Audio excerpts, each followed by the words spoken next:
Once again, welcome to the Y.MGMT MBA. So, in our previous class, we have completed techniques of decision making.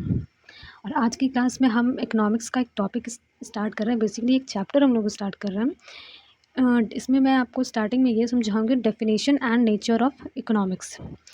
Definition of economics as well as the nature of economics. Basically ये managerial economics का part है. So let's move forward. Now, definition of economics. Economics is the branch of a social science which is concerned with the study of how individual, household, firm, industry and government take decision. Basically economics से क्या हम समझते हैं. Economic क्या होता है, मैं अगर अपनी लैंग्वेज में अगर आपको समझाऊँ तो इकोनॉमिक्स का मतलब ये होता है कि जो भी हमारे रिसोर्सेज हैं, क्योंकि रिसोर्सेज हमारी स्कैर्स हैं, तो उसको किस तरीके से यूज़ किया जा रहा है एक इफ़िशिएंट मैनर में, कि प्रोडक्शन में, डिस्ट्रीब्यूशन में, कंजम्पशन में किस तरीके से इफ़ेक्टिवली उसको यूज़ किया जा रहा है, इसको हम लोग इकोनॉमिक्स कहते हैं.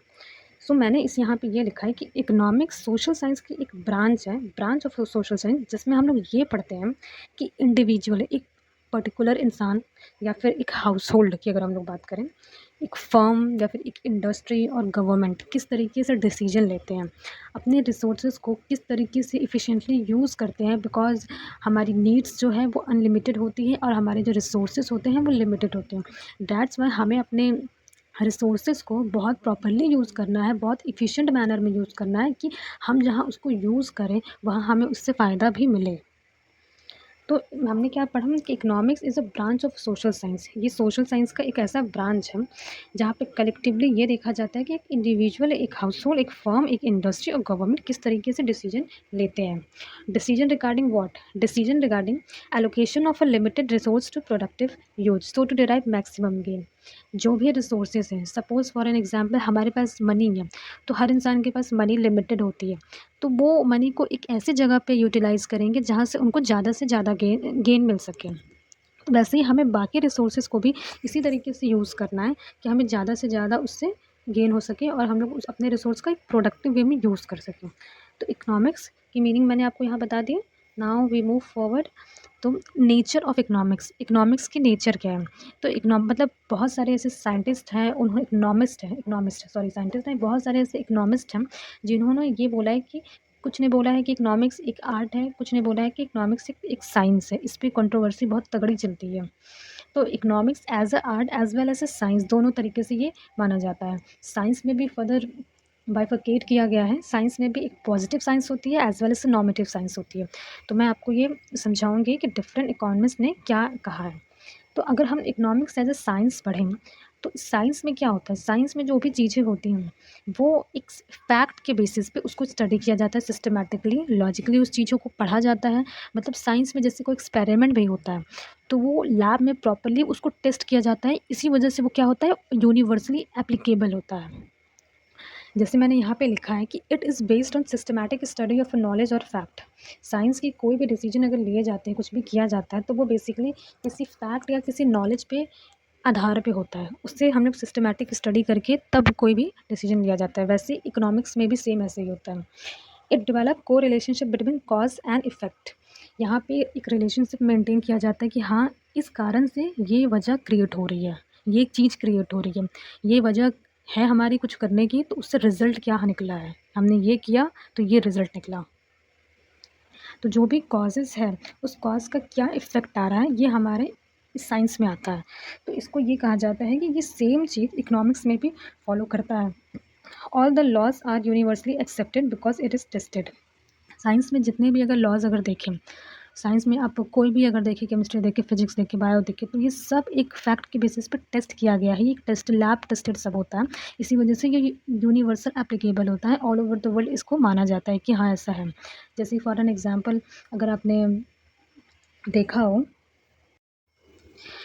जैसे लॉ ऑफ ग्रेविटेशन अगर हम लोग अगर देखें, तो ये जो एक लॉ है जो आइजैक न्यूटन ने इसको दिया है, तो इसमें क्या है कि जब एप्पल गिरता है वो नीचे आता है, नीचे ही आता है. क्यों? क्योंकि लॉ ऑफ ग्रेविटेशन, ग्रेविटी उसको खींचता है, इसलिए वो नीचे आता है.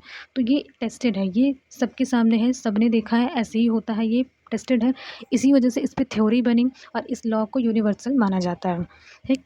तो ये जो भी साइंस के जो कैरेक्टरिस्टिक्स यहाँ पे मैंने दिए हैं, इनफैक्ट और भी कैरेक्टरिस्टिक्स साइंस के होते हैं, ये सारे कैरेक्टरिस्टिक्स आप अपने एग्जाम में इकोनॉमिक्स एज अ साइंस ये हेडिंग डाल के इसके अंदर लिख सकते हैं। एंड जो येलो हाईलाइटेड जो पॉइंट्स मैंने लिखे हैं वो एक हाईलाइटेड पॉइंट्स है जो जिसको हम लोग बोलते हैं कीवर्ड्स, ये तो उसको आप हाईलाइट करके अपने एग्जाम में लिख सकते हैं। Now if you move forward, मैंने यहाँ पे एक एग्जांपल दिया है कि इकोनॉमिक्स को अगर हम लोग बताएं कि ये साइंस है, तो जैसे मैंने आपको बताया कि साइंस में फैक्ट के आधार पे सारी डिसीजंस लिए जाते हैं जो भी होता है। तो यहाँ पे मैंने पहला एग्जांपल आपको ये दिया है, the student whose parents are in government job they will not get scholarship because their salary is maximum then limit of scholarship. क्यों? ऐसा हमारे गवर्नमेंट का रूल है कि अगर किसी स्टूडेंट के पेरेंट्स अगर गवर्नमेंट में होंगे, गवर्नमेंट जॉब में होंगे, तो उनको स्कॉलरशिप नहीं मिलेगी अगर उनकी सैलरी मैक्सिमम है, जो स्कॉलरशिप की लिमिट है उससे ज़्यादा। ज़्यादातर ऐसा होता ही है क्योंकि बड़े बड़े कॉलेजेस में अगर देखा जाए तो गवर्नमेंट के बच्चे अगर जाते हैं पढ़ने वहाँ पे, तो उनके पेरेंट्स की सैलरी अच्छी खासी रहती है, तभी वो वहाँ की फ़ीस भर सकते हैं। इसीलिए उनको, जो गवर्नमेंट में जो रहते हैं, उनके बच्चों को पहले ही ये मना कर दिया जाता है कि अगर आपके पेरेंट्स गवर्नमेंट में हैं तो उनको स्कॉलरशिप नहीं मिलेगी। तो ये क्यों ऐसा कानून बनाया गया? क्योंकि ये माना जाता है कि जो गवर्नमेंट जॉब जो कर रहे हैं उनकी प्राइवेट से, ऐसा कहा गवर्नमेंट की तरफ से ये सब चीज़ें हैं कि गवर्नमेंट की सैलरी जो होती है वो ज़्यादा होती है और स्कॉलरशिप में जो लिमिट बनाई जाती है उससे ज़्यादा सैलरी है, इसी वजह से उनको नहीं दिया जाएगा। तो ये एक फैक्ट के बेसिस पे गवर्नमेंट ने ऐसा रूल बना दिया। फॉर एन एग्जांपल अगर हम लोग देखें तो इन 1976 में जब इंदिरा गांधी के टाइम पे जब स्टरलाइजेशन जब किया गया था,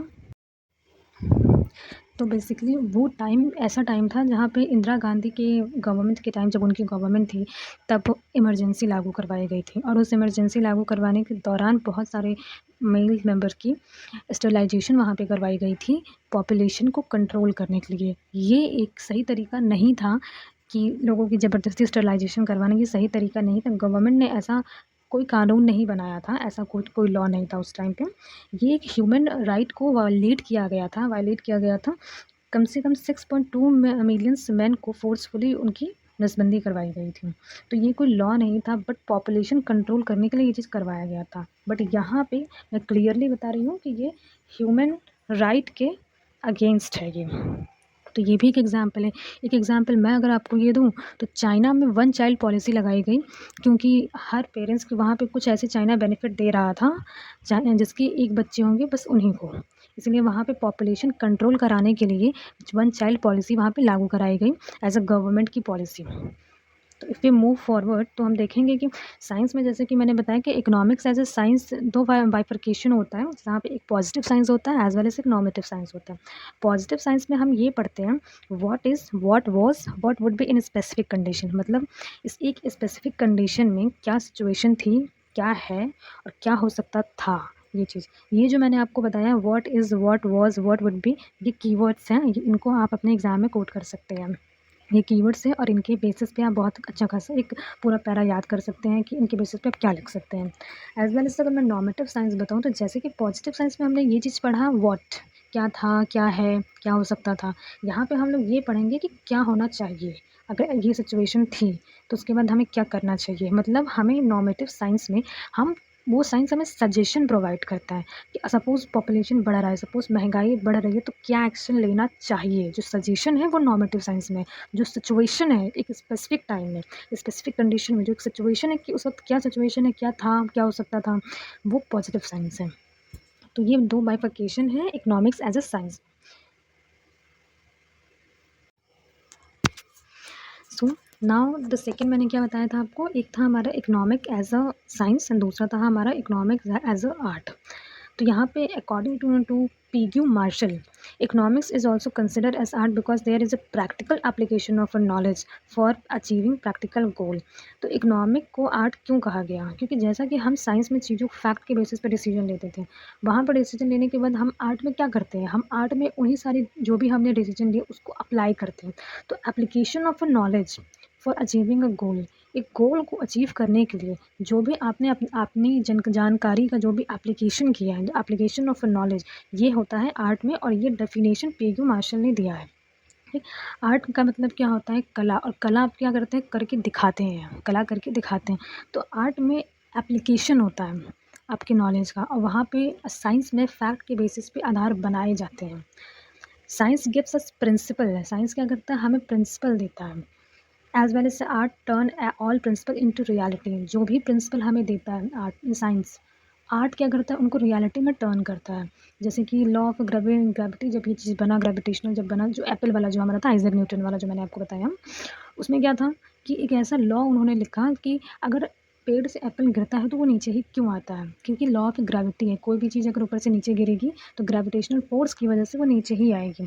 लेकिन इसका एप्लीकेशन अगर आप घर में करके देखें, कोई भी चीज़ अगर आप गिरा के देखें तो वो क्या है, वो नीचे ही आएगी। तो एप्लीकेशन है किसी चीज़ का, प्रिंसिपल का, किसी लॉ का, तो वो क्या है, वो आर्ट है।